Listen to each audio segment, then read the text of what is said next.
Guys, kuna kitu nimejifunza kwamba tunapomwomba Mungu atusaidie kitu fulani, au unamuomba Mungu akujalie kitu fulani, na labda kwa mfano ukatumia labda tuseme Psalms 23 like Bwana ndiye mchungaji wangu sitapungukiwa na kitu.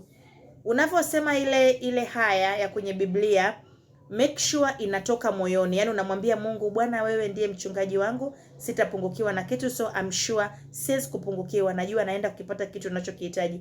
Yaani ile haya itoke moyoni. Sasa kuna watu wengi ambao unajicheleweshea maombi yako kwa kuomba maombi, unasema na haya ya kwenye Biblia au kwenye Quran, lakini yale maneno yanatoka tu mdomoni. Huku ndani unajiambia kama Bwana angekuwa ndio mchungaji wangu sitapungukiwa, mbona napungukiwa sasa? Mbona napungukiwa? Mimi nimekuwa ni mtu wa shida. Yaani una doubt na una visualize matatizo ambayo yalishakutokea nyuma.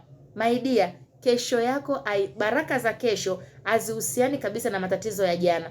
Yaani ndio uzuri wa Mungu wetu.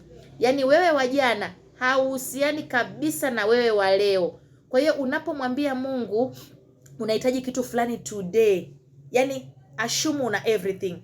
And ona kabisa una kile kitu, na from the bottom of your heart jisikie kabisa kwamba Mungu huyu hapa na ameshatenda. Yaani you have everything that you need already. See it all already. Na nakwambia utamshangaa huyu Mungu. Yaani tunajicheleweshea baraka kwa style hiyo, lakini pia tujitahidi kuwa watu wa shukrani. Mara nyingi unapopata chance mwambie Mungu asante for everything. Unapokuwa mtu wa kushukuru, unasogeza pia baraka zako karibu, kwa sababu unaposhukuru mara nyingi una relax na unaona kabisa makuu ya Mungu. Una visualize makuu ya Mungu katika maisha yako. Kwa hiyo inakusaidia pia kusogeza baraka zako karibu. Yes.